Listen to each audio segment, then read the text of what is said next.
Mungkin sudah 1 bulan pastor khotbahkan itu. Paulus katakan, kamu tanggung kerugian, jangan membawa saudara seimanmu dimakan. Kenapa berlaku?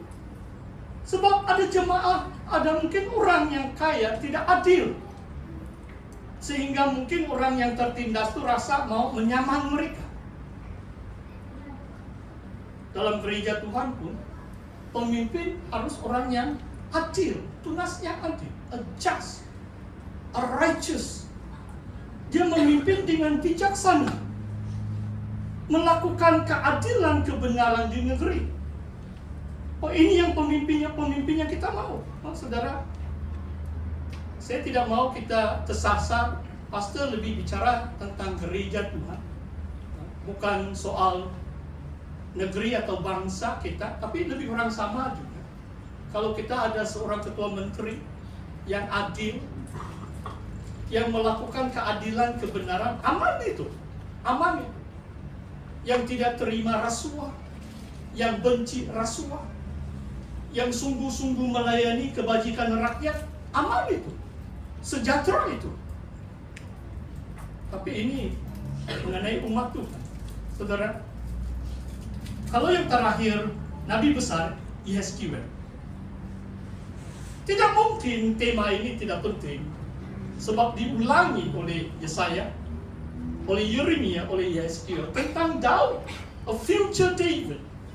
Daud sudah lama tidak ada, tapi mereka masih impikan Tuhan mengangkat pemimpin seperti Raja Daud.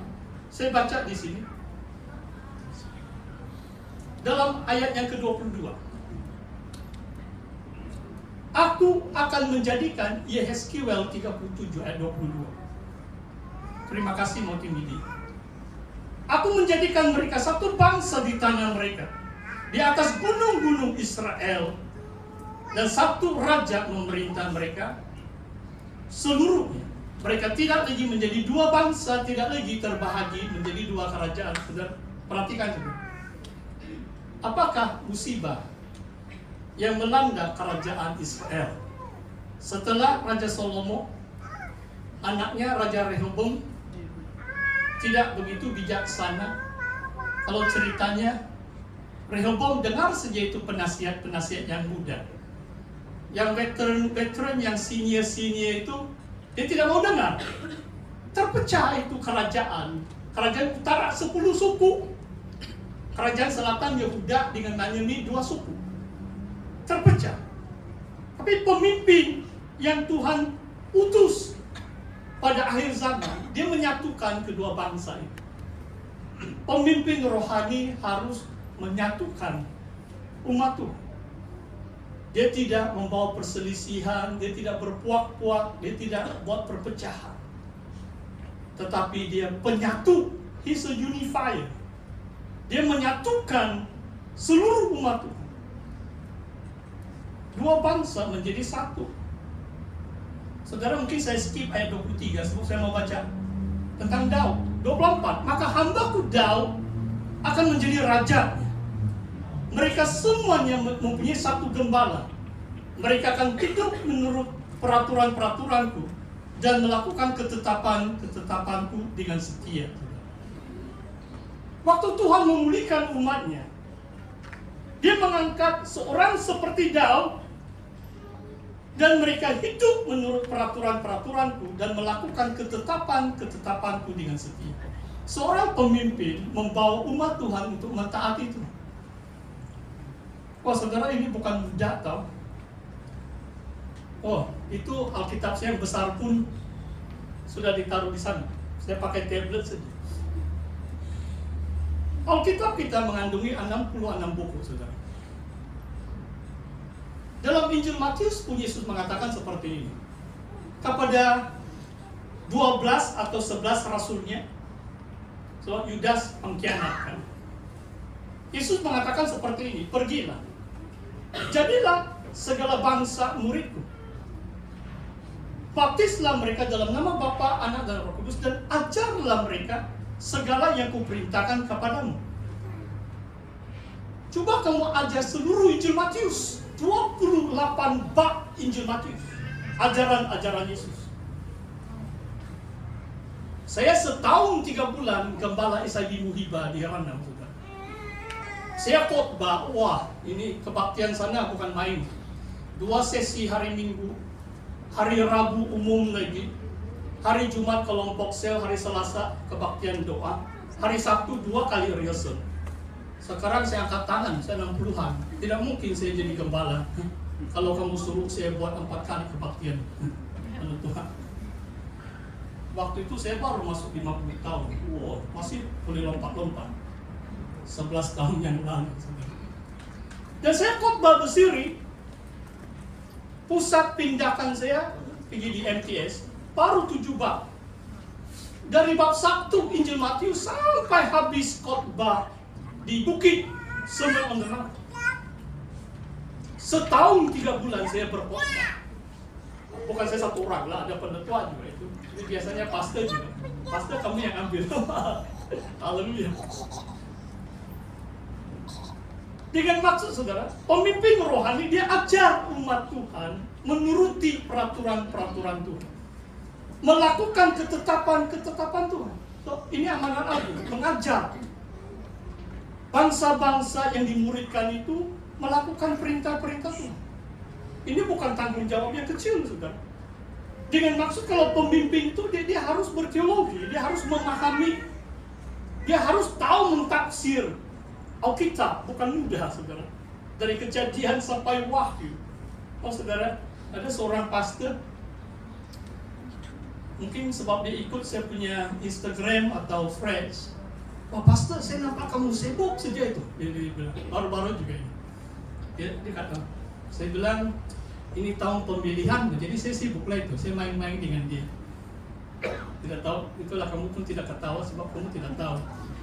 Haleluya. Kadang-kadang anggota gereja SIB kita tidak tahu, tapi puji Tuhan, kadang-kadang tidak tahu lebih baik dari Allah. Jadi pastor mau share. Sepatutnya ujung tahun ini, tapi karena tunda. Kita juga ada pemilihan pemimpin, persidangan agung. Pertengahan bulan 1 tahun depan, okay? Jadi ada banyak masa kita berdoa. Jadi saya main-main dengan pastor. Saya bilang ini tahun pemilihan. Wah, dia nampak saya sibuk, saudara. 7 kali saya diundang di luar kawasan tahun ini. Sebenarnya 2 kali sebelum saya tanda tangan, sebab saya pikir sebagai pastor sidang saya mau jalan 2 bulan sekali lah saya jalan. 7 kali saya diundang, saudara boleh pergi di mana-mana. Saya beritakan kebenaran firman Tuhan. Tidak ada sedikit unsur main politik, sama ada itu politik gereja atau apapun. Tidak pernah saya merendahkan mana-mana pemimpin. Saya khotbah kebenaran firman Tuhan yang saya ajar di mana-mana di seluruh Sabah. Mungkin itulah sebabnya saya masih terima undangan. Sebab kalau kau main politik, lama-kelamaan kau tidak diundang, sudah tahu, sebab tidak memberkati kan. Siapa mau dengar politik dari pastor? Cukuplah di balai raya dengar politik. Sebab mereka haus kebenaran firman. Dan saya sampaikan itu, dan banyak saya upload di YouTube, saudara boleh menonton. Di Anti-Liban suara saya pun sudah, sebab mungkin itu kuman flu sudah ada. Cuma syukur juga 3 hari saya tidak sakit. Saya dapat sampaikan firman Tuhan dengan penyertaan Tuhan. Saudara, lihat di sini.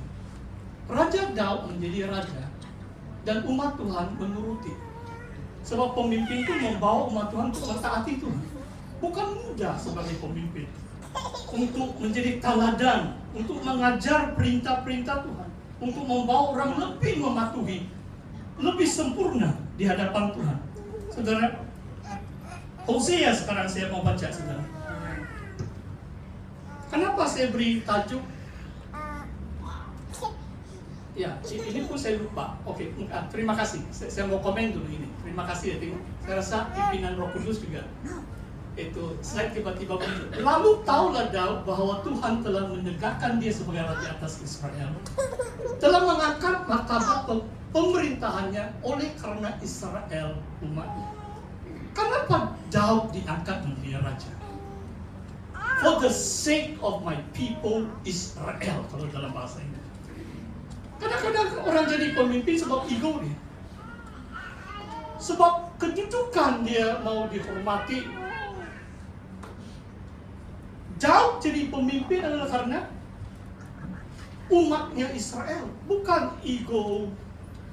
Oh, pakai itu mahkota Daud dan sebagainya di takhta, dia tidak. Daud adalah sweet Psalmis, dia sangat mengasihi Tuhan. Dia menggubal lebih 80 mazmur dalam kitab mazmur. Dia membawa umat Tuhan menyanyi, selalu menyatakan kerinduannya kepada Tuhan. Itu Daud. Daud diangkat, Tuhan menegakkan kerajaannya adalah oleh karena Israel.